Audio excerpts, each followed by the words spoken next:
នាងជាទីហ៊ានតើអ្នកណាខ្លះដូចខ្ញុំរៀបរាប់ទាំងយំចែកចិត្តឈឺដល់សពថ្ងៃដេកអបកាន់ភ្លើងរាល់យប់ក៏ដល់ឆោមឆាយគ្មានសាក់គ្មានផ្កាយស្រីថ្លៃឲ្យអូនរីករាយ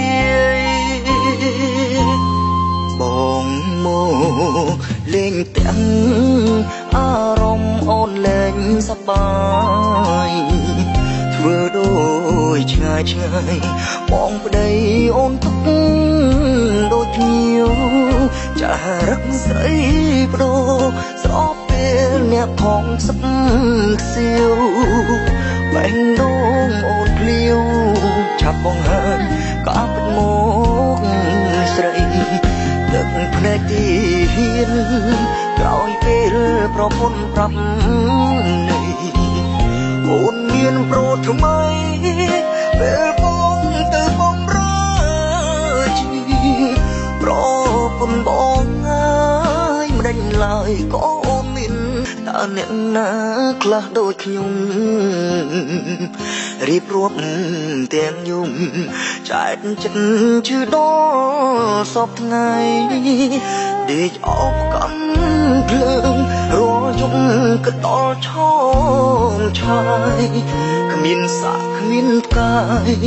ស្រីថ្លៃឲ្យអូនរីករាយបងមកលេងទាំងអារម្មណ៍អូនលែងសប្បាយធ្វើដូចឆ្ងាយឆ្ងាយបងប្តីអូនទុកដូចញៀវចារឹកស្រីបដូរស្របពេលអ្នកផងសឹកខ្សៀវបែងដងអូនភ្លាវឆាប់បងហើយក៏ពិតមកស្រីទឹកភ្នែកទីហ៊ានក្រោយពេលប្រពន្ធប្រាប់នេះអូនមានប្រូថ្មីពេលបងទៅបំរើជីប្រ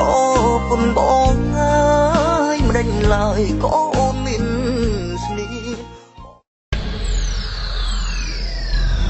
Town Production